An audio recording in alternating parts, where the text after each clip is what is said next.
Please welcome the chair of the Hamburg Sustainability Conference, Achim Steiner.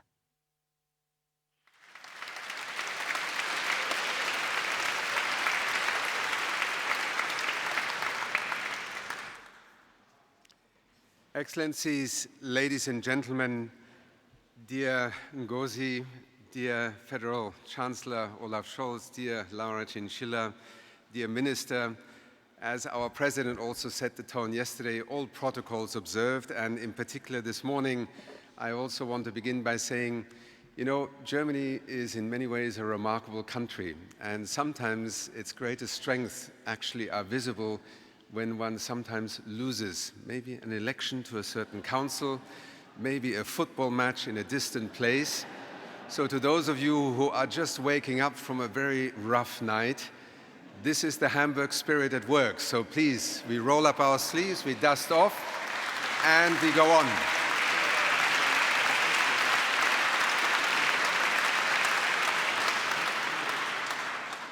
It is my singular pleasure today as the chair of the Hamburg Sustainability Conference, together with the Council and the initiating partners, to open this session in the company of some extraordinary people, both in terms of their life stories, their journeys, and what they continue to do. As you are all aware, today is the launch of a new commission, and we are very proud to welcome the two co-chairs or presidents of this commission. And the Hamburg Sustainability Conference in many ways is proud but also excited about the opportunity that yet another form of dialogue and reflection on what is happening to us, what is happening to our world, but more importantly, what we're able to do about it together may emerge from this commission. I spent this morning together with a number of our distinguished guests in a youth breakfast, and I want to pay tribute also, and I want to alert you all that amongst us are youth ambassadors, young people who we have invited after 6,000 of them applied to be here with us in Hamburg. Imagine 6,000 young people followed this invitation to apply. They are part of the conversation. I hope that also in the Commission, those youth ambassadors, and I have met them this morning, they are entrepreneurs, activists, scientists, advocates. We have an extraordinary next generation that is waiting not only to sit and listen in a room, but to be invited to the room, to the tables, onto the podia. May Hamburg, may the day today and the Commission also become yet another forum for that energy, that optimism, and above all, that commitment to working with each other prevail in what we do. It is my honor to now hand over this day to all of you. I hope you have as an amazing a day as yesterday. The energy in the corridors was extraordinary. The sessions were alive. Many of you, I think, met people that you had not met before, and also many old friends. May that continue today. Thank you so much.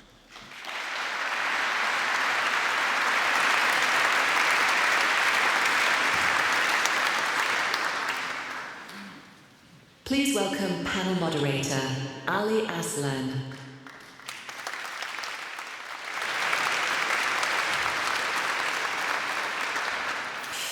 Excellencies, distinguished guests, ladies and gentlemen, good morning and a very warm welcome to day 2 of the Hamburg Sustainability Conference. Achim Steiner, you already mentioned it, the painful loss of Germany last night.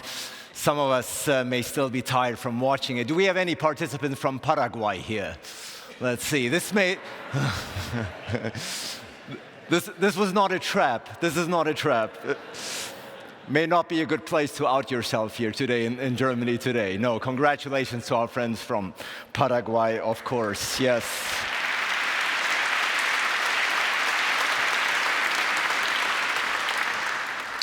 But ladies and gentlemen, football aside, I think you would all agree that the first day of the Hamburg Sustainability Conference was filled with insightful, inspiring encounters, remarks, panels, exchanges, and I think this is a good time to thank everyone who made day 1 so successful. Let's give them a round of applause. Thank you so much.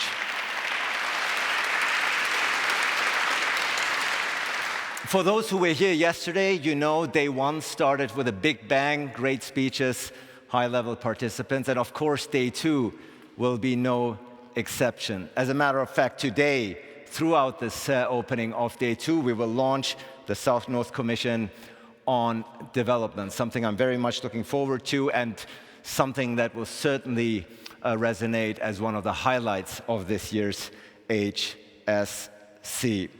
But before we get into the details of the purpose and work of the Commission, it is my great pleasure to start day 2 with a high-level conversation here with somebody who's certainly a recognized global leader when it comes to multilateralism. And we want to set the tone for the day by addressing the current crisis of multilateralism, which unfortunately has been mentioned and observed numerous times yesterday. So, to kick off day 2, it is my great pleasure for a fireside chat to welcome to the stage none other than the Director General of the WTO. Please welcome Dr. Ngozi.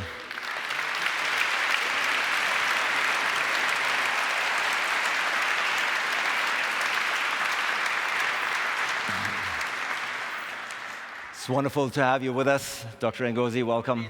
Very good morning. Welcome to Hamburg. This is your microphone. Thank you. Thank you so much for agreeing to help kick off day 2. Because, of course, yesterday, one thing has become abundantly clear throughout the many conversations we've had. We are witnessing a period of overlapping crises. Geopolitical tensions, polarization, rising inequalities, no matter where one looks. As the Director General of the WTO, you, of course, have a very broad view, knowledge, and expertise as far as the current state of the international order is concerned. How concerned are you looking at the state of the world today? Well, thank you. First of all, I only found out about the match this morning. So I congratulate Paraguay, but I confess I was rooting for Germany. So I'm still recovering. So the state of the world isn't that great. Yeah. I'm looking forward to your next state visit to Paraguay. The president is a great friend, so. Well, let's see if that remains. No, I so. congratulate them. They deserve, the clap that they got. So, yeah. Yes, so yes. clap for them again. No, fierce fighters. Well, of course, I think, all of us and everyone in this room is very concerned about the state of the world and the fact that we're experiencing the greatest disruptions that we've seen in 80 years, at least with respect to trade, but generally with respect to global cooperation and multilateralism. And I think there are 2 or 3 things. So I'm very concerned, but I think we need to remember, I think people are forgetting what has happened in this past 80 years, how this whole architecture was constructed after World War II. There were reasons for it. And the whole idea was to build interdependence and strengthen global cooperation. And it did succeed. No major wars. Yes, we have wars and conflicts going on in various parts of the world, Ukraine, Africa, Sudan, and so on. But it generally has delivered peace and prosperity and lifted 1.5 billion people out of poverty. So I hope we don't lose the lessons of what this world has delivered. But at the same time, I think with all the concern, we must ask ourselves, why are we experiencing this disruption? And if we fail to ask ourselves that question, I think we may not be able to solve the problems. And what is the answer then to that question? Well, I think there are 3 things. First question we have to ask, I think there are 3 things involved, and I'll speak to it from the point of view of trade. Certainly from the point of view of the global trading system, we have to admit that maybe the global trade rules and the trading system have not kept up with the 21st century. There have been many things that work within the system, but there are things that need to be reformed. And the same with multilateralism. I always joke, I'm a proud grandmother, but we don't need the multilateralism. It's not your grandmother's multilateralism. We need to reform multilateral institutions and keep them fit for the 21st century. So that is part of the disruption. Are we fit for purpose? And we have to ask, why are we not? And then try to repair that. So that's one thing we have to accept. I think the second is geopolitics and the fracturing and bringing geopolitics is crowding everything else. The third is technological change, which is happening very rapidly and can be disconcerting to many. And we also have to make sure that technological change, the advent of AI, does not bring greater fragmentation to the world instead of greater cohesion. So I think if we deal with these three things and we are honest about solving what doesn't work, keeping what works, because we also need to ask ourselves, what works? There are some things that work. How do we maintain those? How do we solve the things that don't work? And third, what are the gaps that we need to fill? Do we have the rules to deal with the present global situation we're in? So I think those are the three things that we need to look at.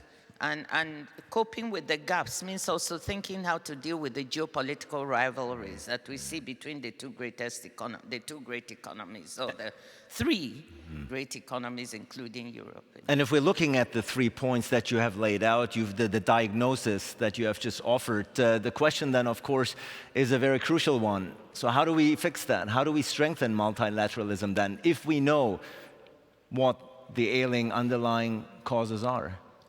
Well, first, on multilateralism, again, let me use my own institution as an example. First, what works? I just want to comfort people that in spite of the disruption, close to 3/4 of world trade, 72%, still takes place on WTO rules. And something must be working there, because businesses and members are trading on those rules. Yes, it has been, battered, but the core of the system still works. And we need to ask ourselves, how do we maintain that? But around that, we have to say or admit that there are quite a few criticisms, the criticisms of the US, some of them are valid, we need to acknowledge that, criticisms of developing countries, criticisms of Europeans. Europeans feel that some of the failings are that there's no longer a level playing field in trade, that some members of maybe the organization may have broken or undermined some rules, and there's lack of trust and lack of transparency in the use of subsidies, for instance, and so on, and businesses cannot compete competitively. So we need to look at that and say, is this true? Is there any truth to it? Is there the lack of trust? What has happened to that? How do we amend the rules to fit this?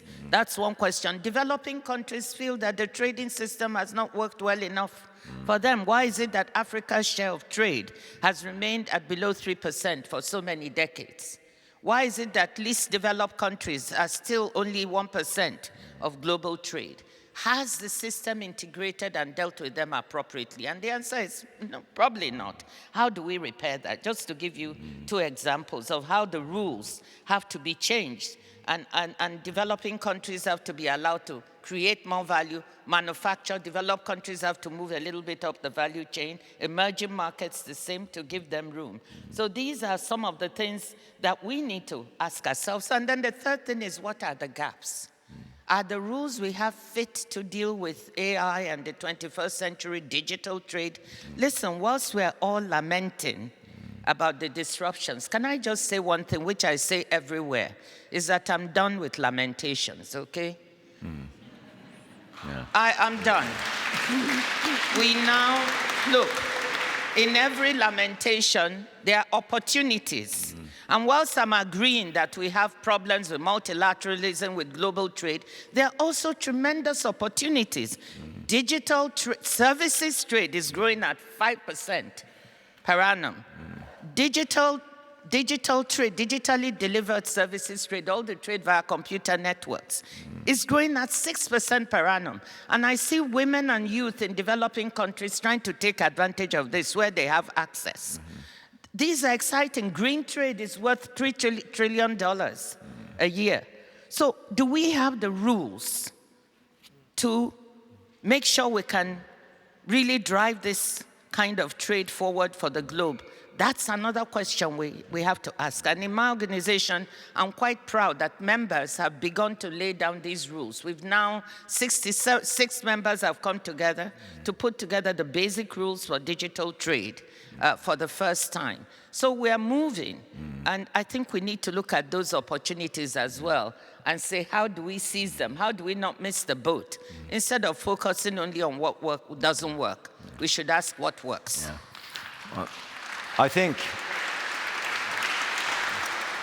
I'm tired of lamenting. That's what Dr. Ngozi is saying. I think your dose of optimism that you are spreading here this morning on stage is very much needed and very much appreciated at a time when things increasingly seem to look bleak indeed. So you do see, from what I've been hearing, you do see many encouraging signs of progress, which will give you confidence, which gives you confidence that the international cooperation can still deliver. You just mentioned some numbers. The WTO still going strong. Still the majority of trade is going through your organization. But you do meet, of course, with politicians who are actively undermining the multilateral system as it stands, that are pushing nationalism. What do you tell these politicians when you meet? What are they telling you behind closed doors?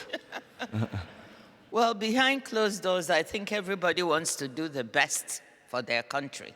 And it's natural that you want to do the best. But doing the best for yourself nationally does not mean doing the worst for others. They are win-win formula that could work. And I think this is what we need to really try to seek, those win-win solutions. And the second thing is I want to remind you that there are problems that are global public goods, global commons problems in nature, which no one nation, no matter how rich or powerful, can solve on their own. And they will not go away. Pandemics you can't solve on your own. Climate change you can't solve on your own. Issues of natural water and other natural resources you cannot solve on your own. Biodiversity, and one could go on and on. And even conflict at some stage. You know, you also need global cooperation and intervention to solve them. So the idea that you can go it alone and just fending for yourself nationally is the only thing you should do. This is what you know, one can say to them, only works to a certain extent, and then it doesn't. Because what happens when you have some of these global commons problems? You will need the rest of the world to come around. And you can also get prosperous whilst others are getting prosperous. It's not a zero-sum game. No, we have many important messages delivered here at the Hamburg Sustainability Conference. If there was one concrete priority that you would like to emphasize, that you would like to emerge from these meetings, what would that priority be? The one concrete priority? It's very difficult to see what I would say is people are tired of talk. They want concrete action, especially if you're from a developing country. So the top priority for me from here is, can we come up with some specific recommendations? The idea of the North-South Commission, following the very famous 50 years of the Willy Brandt that looked at North-South relationships. Things have changed substantially now. Economic relationships have changed.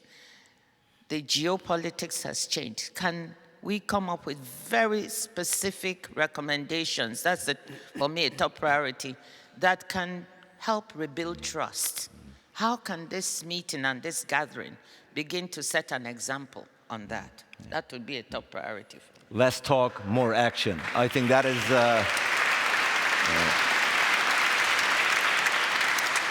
Less talk, more action. I think that's something everyone here in this audience can get behind, and that's why we are launching, of course, this morning, the South-North Commission on Development, something we'll get much more into detail. But for now, thank you so much, Dr. Ngozi. Much appreciated. Thank you.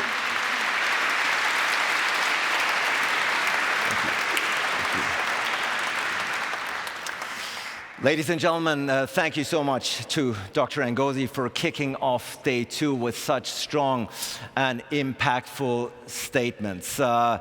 Of course, there's much more to come here during the opening of day 2. You already see these young gentlemen setting up the scene and stage for the next few elements to come. But for now, we are talking, of course, about the launch of the Independent South-North Commission on Development. And before we get into the nuts and bolts of what the Commission actually entails and who will chair it, it is my great pleasure to welcome to the stage the German Minister for Economic Cooperation and Development. Please welcome Minister Reem, Alabali, Radovan.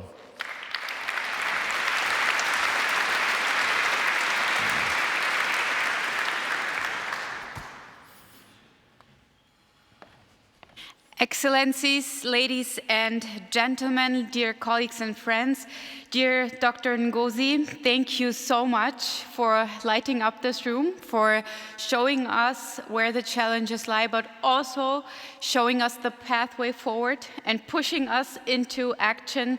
And we are taking action today. Thank you so much for joining us today. And we heard it yesterday, we just heard it now. We are living in times of disruption and multipolarity. But even though, of course, this is a risky time, I truly believe it is also a time for chance. A chance to finally deliver on long-standing promises to countries of the Global South for fair economic opportunities and for reforms to the international order that actually reflect the world of the 21st century. And there are a chance to build new relationships. The countries of the Global South today hold the majority of the United Nations. They are home to over 80% of the world's population. And over the past decade, they have driven more than 2/3 of global economic growth. Yet, these dynamics are not adequately reflected in many of our international fora, and this must change. The German government strongly believes that fair international cooperation is the only way to achieve sustainable development, security, and prosperity in the South and in the North. That is why the German government is today launching the new South-North Commission on Development. We are doing this in the spirit, and we just heard it, in the spirit of the Commission that was set up in 1977 and chaired by Willy Brandt, the former German Chancellor, known for his efforts to promote peace and reconciliation. It helped to change the way how we think about global interdependence. It highlighted where the South and North have shared interest. And it coined the term world domestic policy to describe how closely linked and mutually dependent our societies have become. And this holds true today, of course, more than ever. The new South-North Commission is an independent body that will bring together some of the most important voices from Africa, from Asia, from the Americas, and Europe, with a majority from the Global South. Up to 20 commissioners from politics, business, labor, academia, international organizations, and civil society will work on a number of tough questions. What does an effective and truly cooperative international order for the 21st century look like? How can we ensure ambitious successor framework to the Sustainable Development Goals? And how do our institutions and partnerships need to change in order to make this vision a reality? The Commission will treat issues such as development finance, climate, trade, and conflict as interconnected. It aims to provide a clear compass for tackling those huge structural challenges. And it will strive to provide answers that are meaningful for people's lives worldwide, for stability and peace, for jobs and investment, for food security, and our planetary boundaries. The Commission will present an interim report in 2027 and a final report by the end of 2028. And I'm very sure that its recommendations will help shape policies around all the challenges I just mentioned.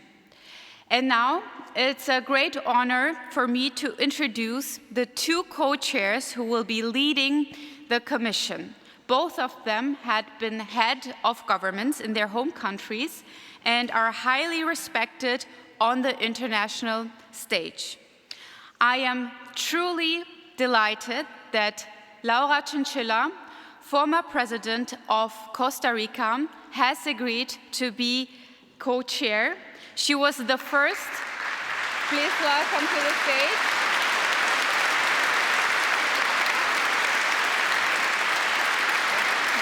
Thank you. Thank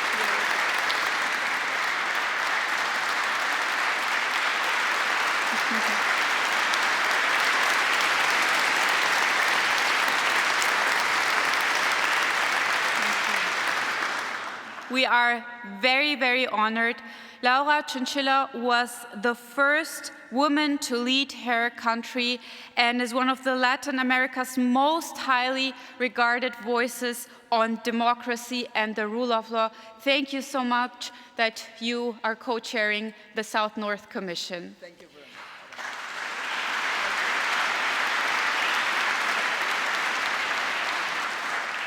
And I am deeply grateful that the former German Federal Chancellor Olaf Scholz has accepted the invitation to co-chair the Commission.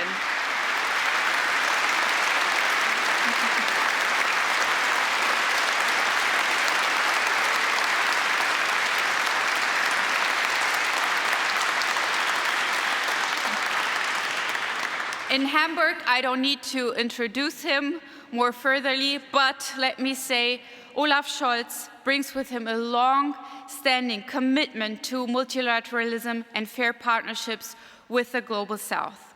So thank you both for co-chairing. We are very excited to learn more about the South-North Commission in a bit, and a great round of applause for both of them for tackling those challenges. Thank you so much. Thank you.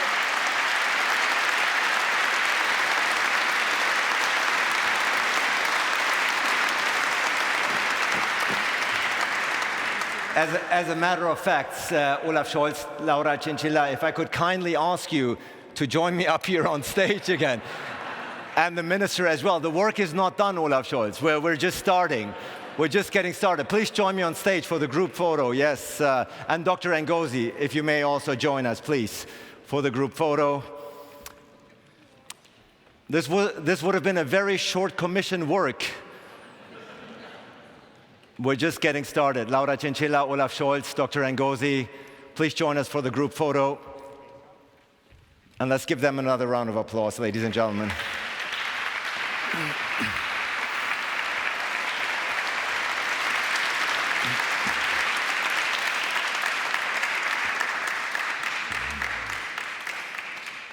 And while the group photo is being taken, the chairs will be now brought in for the panel discussion that now will be following, because of course we want to know what the work of the Commission will entail, the details of it all. If I could just kindly ask you to join me here a little bit to the left of the stage. The chairs are being brought in. Yes, yes. If you're going up and down, it's going to be a good exercise, but I think we'll just right there. Wonderful to have you with us, Olaf Scholz. Did you watch the match last night? Yes. You did. You stayed up all the way until the penalties? Okay. So. Yes, no worries. Let's forget about it, says the former chancellor. I think he's more than right. Minister, can I have you here? Olaf Scholz, please. Here, you are going to be. Yes, yes. Olaf Scholz, Laura Chinchilla, and Dr. Ngozi. Wonderful to have you all. The team is working diligently to set up the stage. Let's give the team a round of applause for making this here.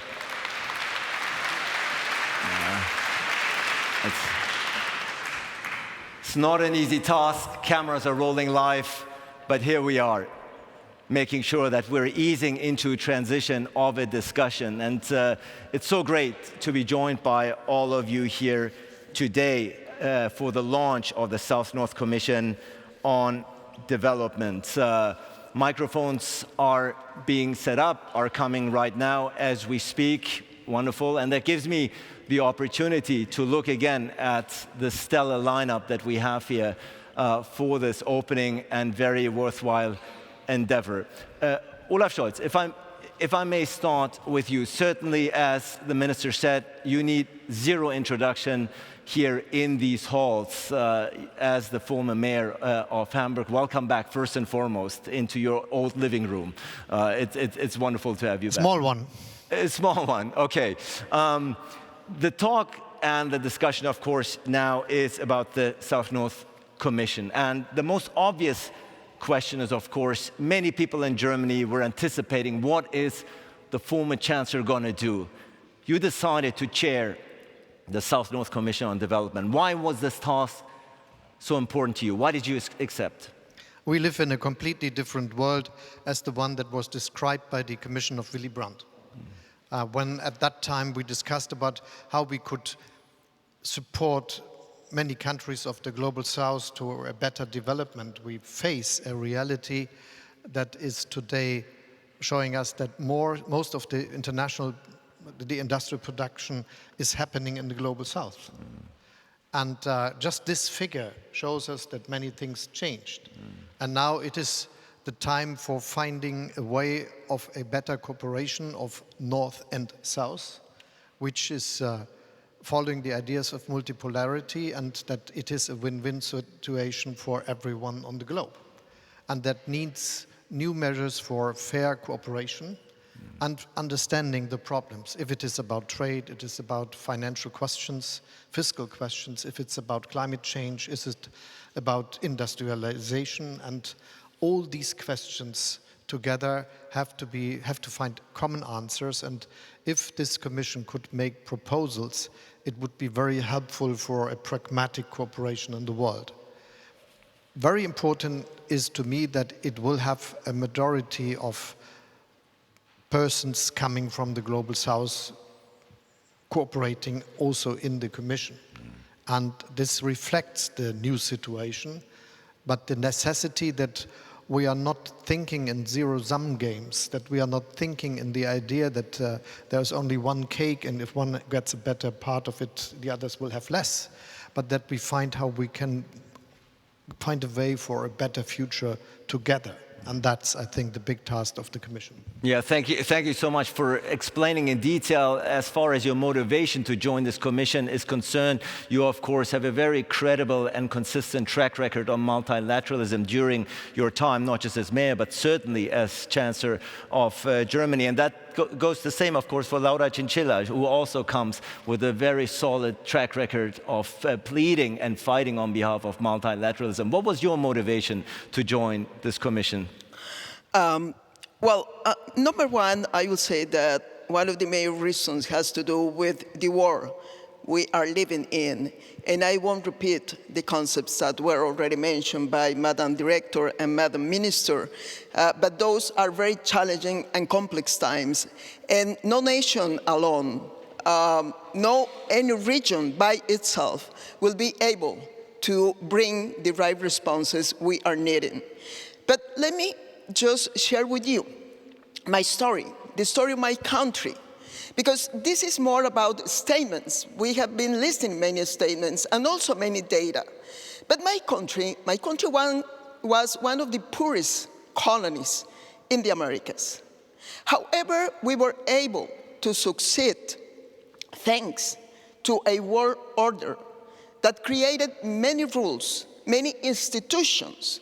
So we found the right incentives to behave as a nation. So very rapidly, I would say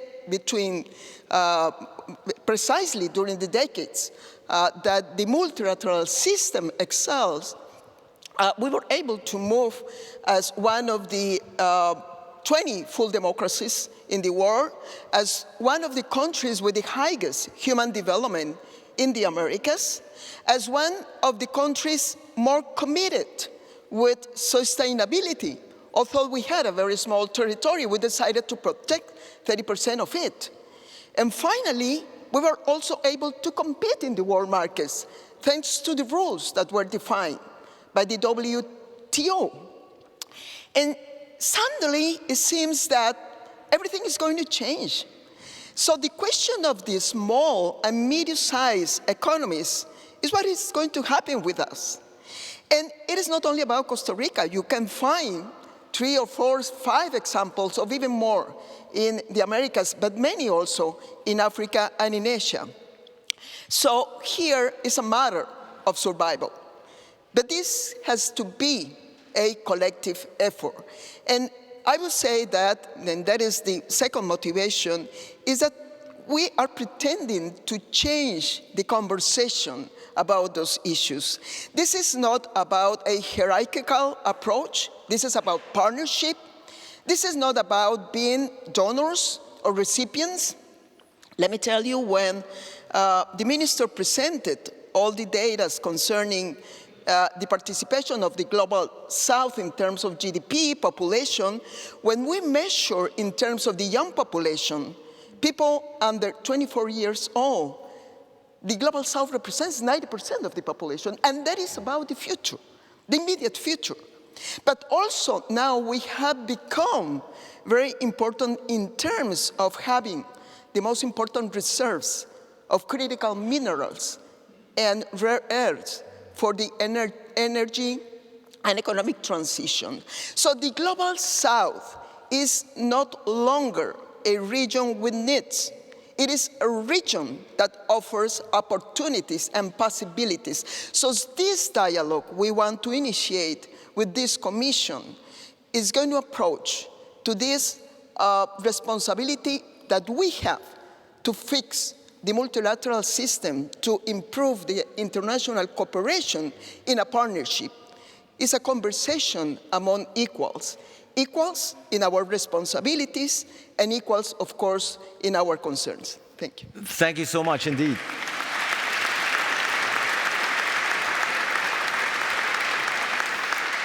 Thank you to both Laura Chinchilla and, of course, Olaf Scholz for not only sharing your personal motivation, but also explaining why this commission is so important given the current international context. And Minister, of course, you started the launch this morning here by explaining why Germany is launching this commission. What are your personal expectations regarding the commission's work and achievements? What do you expect? What are your hopes for the commission? I mean, just hearing both of them right now together just gives me a lot of hope that they will find together with the whole commission, will find solutions, suggestions for all of us to take into our policies, and they have the right picture of what is happening and what we have to do. And now you need, of course, the time, the expertise, and they have the experience to put it into ideas. I worked with Olaf Scholz closely in the last years. I met Laura Chinchilla. I'm very, very impressed, and I'm very sure that they will put together a very, very good commission, and all the challenges we discussed yesterday, we will discuss today, will be in the work of the commission. My expectation is that I truly believe for Germany, of course, their suggestion I think will be good for everyone.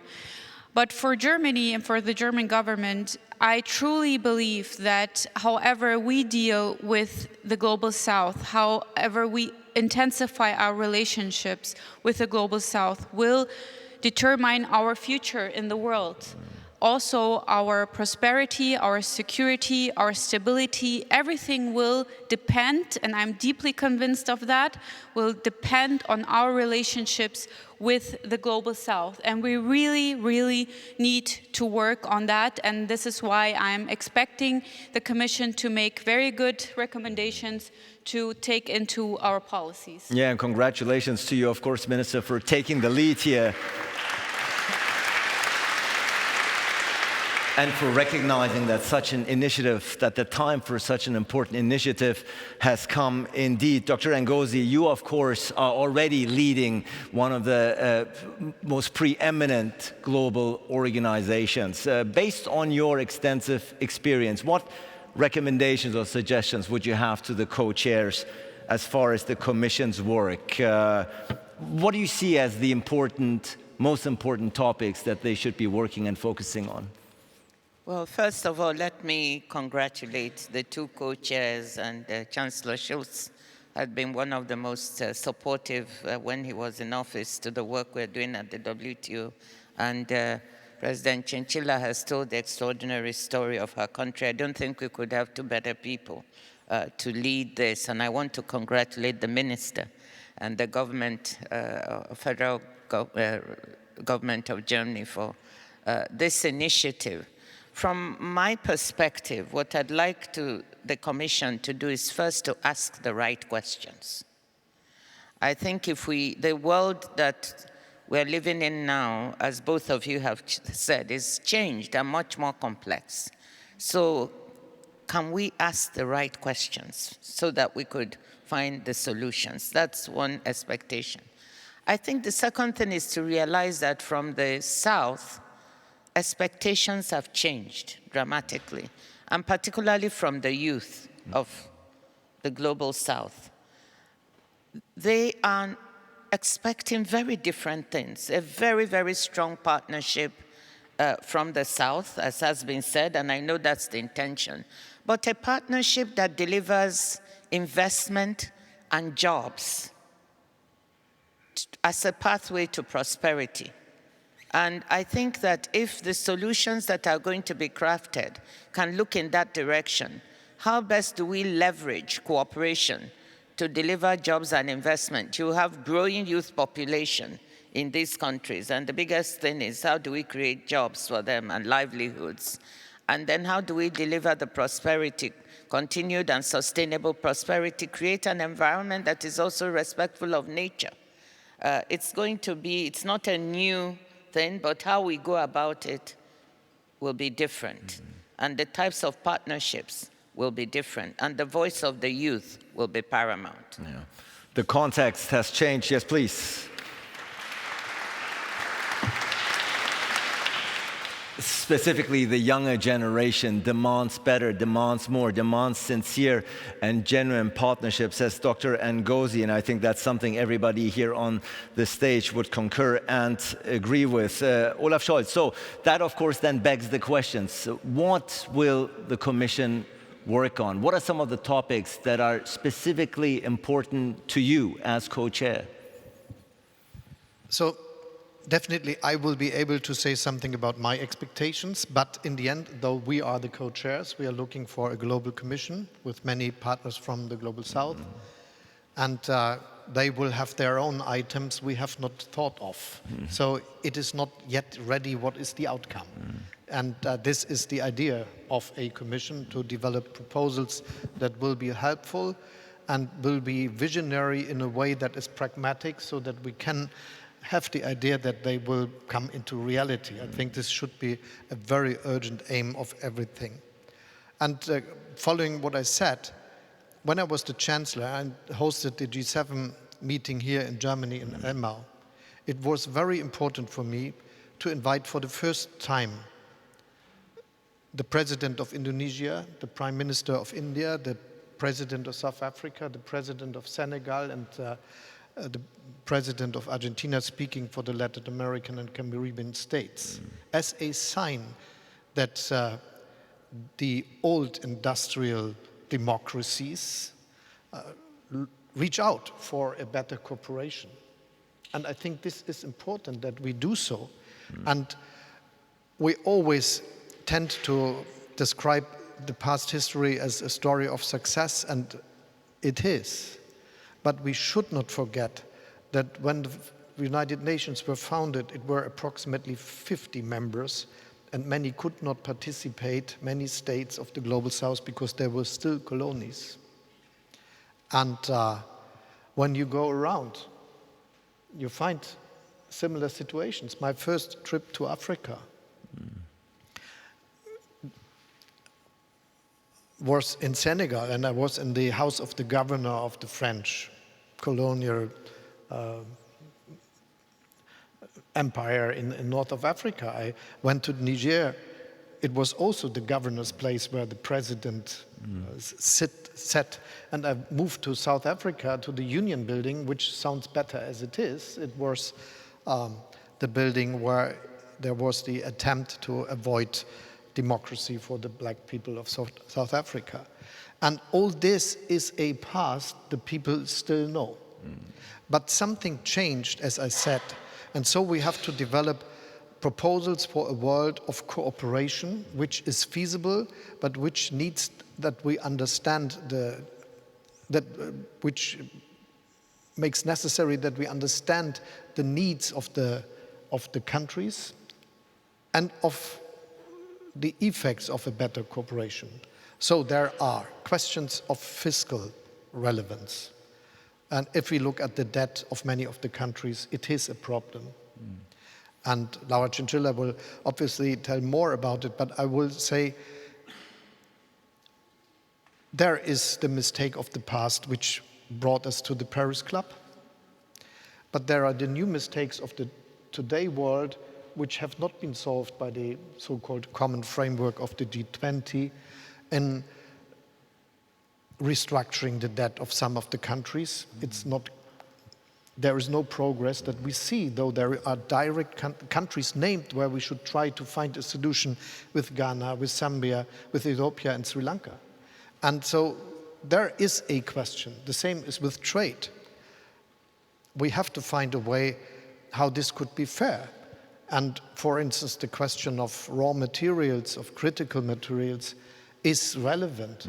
And we should find a way how we help the countries where we find these materials are not just places of extraction, but that there is a chance that, for instance, the first refinement could be done there with a chance of better growth in these countries. And we have also our views on the question. So a free trade is good for scales. If companies with 500 employees are able to serve the world market, it is a better world. If they just serve the European Union or one country, it's not enough for the scales that are feasible in today's time. There is the question of artificial intelligence. There is the question of climate change. And still, people are starving. We should not forget. So this is a big range of questions that have to be discussed, and hopefully with new ideas and pragmatic ideas. Certainly the Commission, please.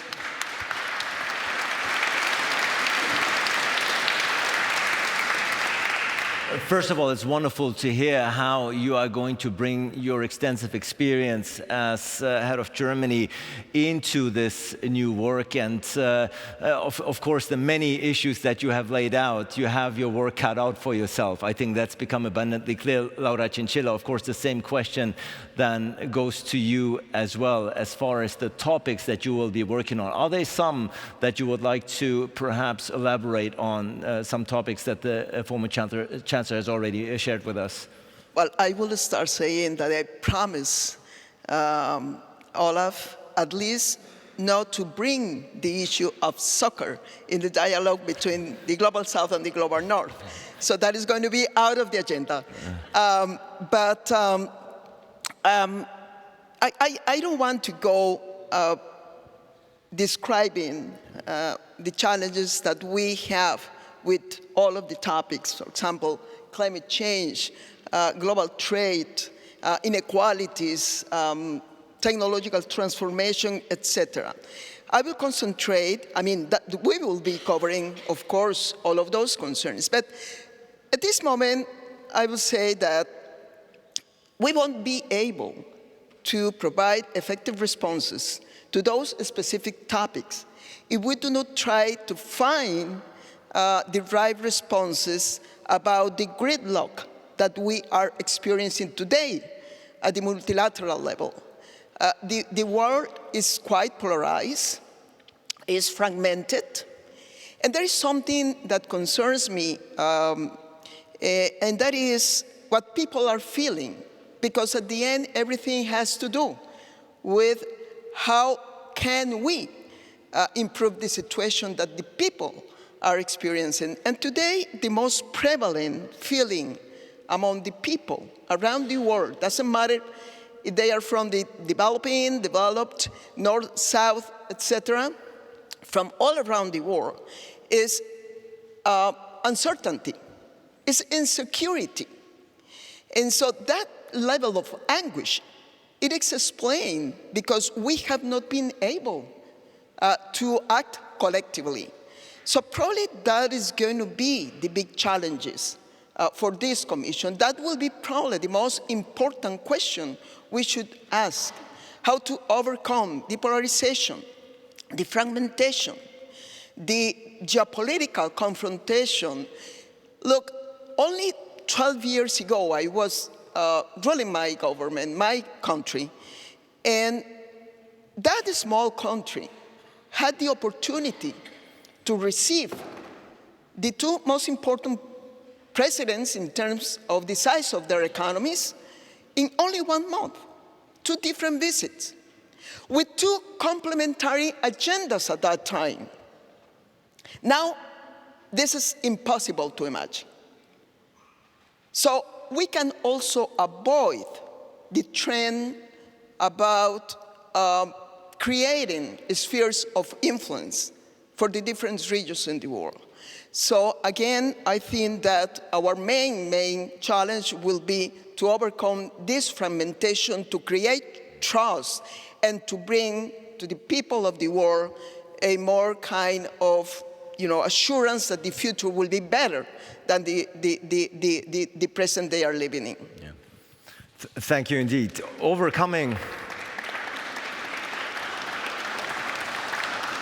Overcoming the fragmentation and restoring the trust is indeed quite vital. This is, of course, what the Hamburg Sustainability Conference is about, and that is what this new Commission, Minister, is all about. Now, we just heard the 2 co-chairs talk about their aspirations and the topics that they would like to focus on. Now, your government, of course, and your ministry specifically, is stand to benefit from the Commission's work. How are you trying to trickle down and trickle in, if you will, the recommendations that the co-chairs will put forth into your daily work as Minister of Development? Well, first of all, let me again underline that the Commission is independent, and I think this is a very important aspect. They are independent on what issues they will bring to the table, on how the Commission will look like and how they work. But I'm, again, very, very hopeful hearing from both of them, also in detail, that they will put into the right questions on the table and work on them. And then I think, and this is important to me, as we see there's a lot of interest in the South-North Commission here at the Hamburg Sustainability Conference, but also a lot of questions, a lot of people asked me about the Commission. I'm very sure that the proposals the Commission will make, we can all benefit from it. And this is what it's about. It's, of course, I hope and I think they will work together also with other international institutions, other bodies, other groups to, of course, share and think about ideas. And I think whatever will come out in the end, we can all benefit from it. And they will ask the right questions. We just heard from it, and I'm very looking forward to it, because we need a commission like that to really take the time to ask those questions and find solutions and give us answers on how the multilateral system can look like, what is our aim for post SDGs. I mean, those questions will come up, but us in the government, we don't have the time to think it thoroughly, to do all this works. This is why we need a commission, and of such caliber, like both former heads of states who have the best context through Global North, Global South, to bring in the best people, best ideas together. And they only have a short time for those big questions. but I'm sure they can do it, and we really need solutions. We need a pathway, and as Olaf said it, and this is what I'm really looking for, a pragmatic solutions. What we need in the end, something that we really can take into our governments, into our parliaments, into the institutions, and to make it really a reality.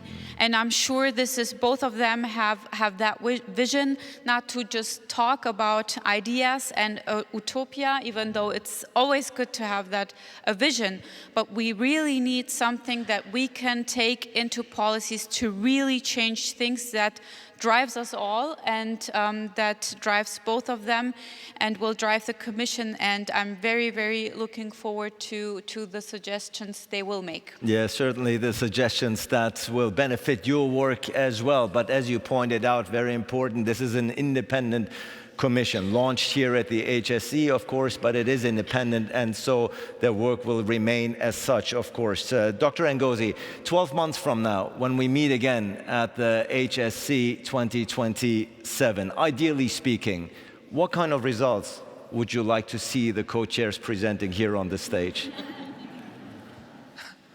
Well, I would like to see results based on asking the hard questions. Let me just take a specific example in trade.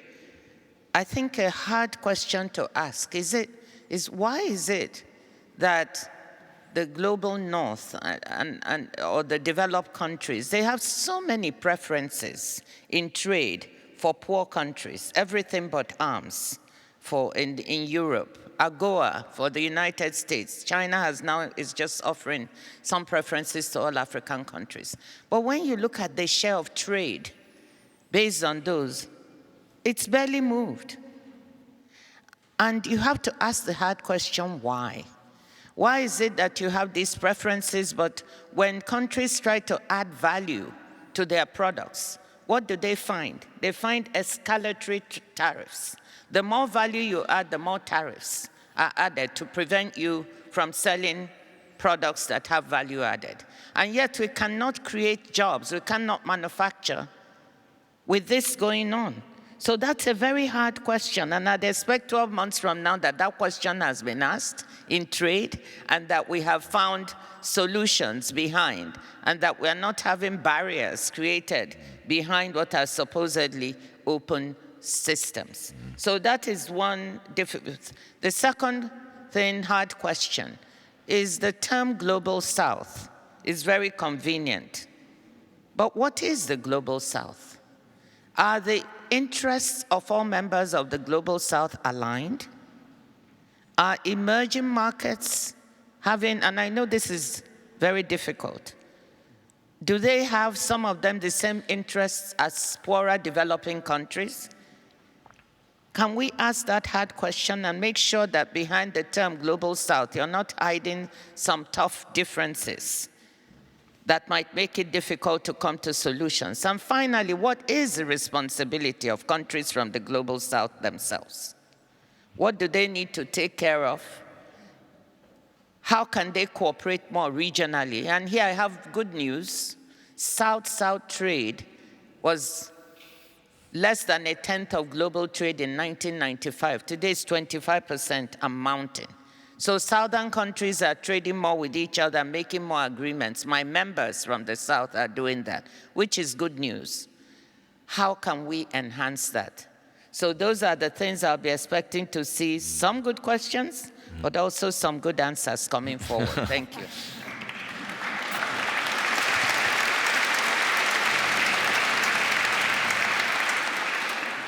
Olaf Scholz, Laura Chinchilla, you already have homework. That is, but Olaf Scholz, again, 12 months from now, when we meet here again, of course, the Commission still has to find itself. The Commission members have to be selected. We're very much looking forward and anticipating the work, Laura Chinchilla, starting with you, perhaps. Well, what is the one priority, in your opinion, the one concrete result that you would like to present 12 months from now here on the stage? Well, I try to be very careful not to anticipate many things, because this is this is going to be a collective effort. And we want to at least have the first meeting with the rest of the commissioners and have, this discussion about the priorities with them. Of course, the opinion of Ngozi is quite critical to us, and some other opinions we have listened during those 2 days. But in 1 year, we will like to present real progress and moving from launching to having some more concrete responses to some specific issues. But something that is going to be very important for us is bringing other commissioners so we can also exchange criteria with all of you, because you are also part of this process. The Hamburg Sustainability Conference is hosting us today, but they will continue being a reference in our conversation. Thank you indeed, Laura Chinchilla, also for making the case that this is a perfect venue and forum, of course, to launch this commission and in order to drive the discussion forward. Olaf Scholz, we're going to end this discussion with you here today. You're going to get the final word. Therefore, we've already talked about your aspirations and your motivations. 12 months from now, standing here or sitting here, what is the one concrete result or finding or suggestion that you would like to present as far as the work of the Commission is concerned? In 1 year, I would like to reach 2 things. One is the better understanding of what is North and what is South. It was already mentioned and argued that even the Global South is not all the same. And obviously, it is a bit a difficult name because there are parts of the Global South who don't exactly understand themselves as part of it. I just name South Korea, Japan, and for instance, New Zealand and Australia, but we have no better term. And we need also to look at the North, which I think has to be understood as completely different as usually it is translated into the West, or as a special guy always say, the global West. The North is North America, Europe, and Russia. And it is one of the biggest necessities of all of us that we understand this completely new world, that we are not centering it just around the North. And the question is whether we in the North become mad in a situation where we will have growth, where we will become more wealthy as we are, if it runs well, where we are still part of the front runners in technological progress, but not the center of the world. And this is the big task. And the same is with the Global South. This is why I invited the mentioned countries to the G7 meeting. They understand themselves as strong. And they will even do more in the future, and many others too. And so, understanding this world as a new place for cooperation and understanding the world as it is something which seems to me very important. Newly, I read a statistic telling us, you can discuss about statistics all the time, but telling us that in 20 years' time, 4 to 5 billion people will be middle class. So this is different as it is defined here. In this country, it's if you earn between $4,000 and $40,000. But this will be a complete different world to today. Imagine if this happens really and the people understand themselves as people living in a middle class life in their countries. This is something we could not have imagined when colonialism ended in the 70s, and we would not have expected to be something that we could reach in short time. The second is, though you asked me for just one, I will say this. Please take your time. And it's very, very short. I think discussing the opportunities of a better development of the world and the countries cooperating could bring us back confidence. And the lack of confidence is one of the most critical aspects for our future. And if we could understand the world to come as a world that is good for all of us, it would be much easier to do politics in North and in South. Thank you indeed.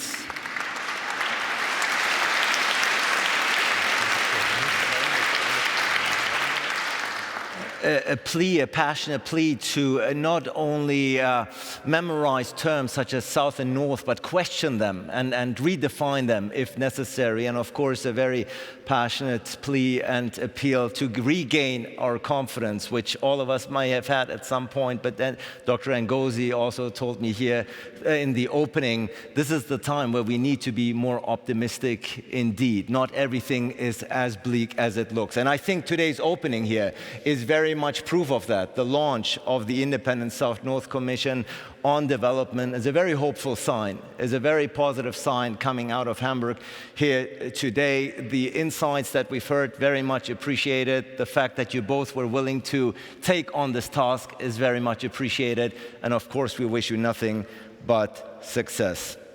Minister Radovan, Laura Chinchilla, Olaf Scholz, and Dr. Ngozi, thank you so much and best of luck. Much appreciated.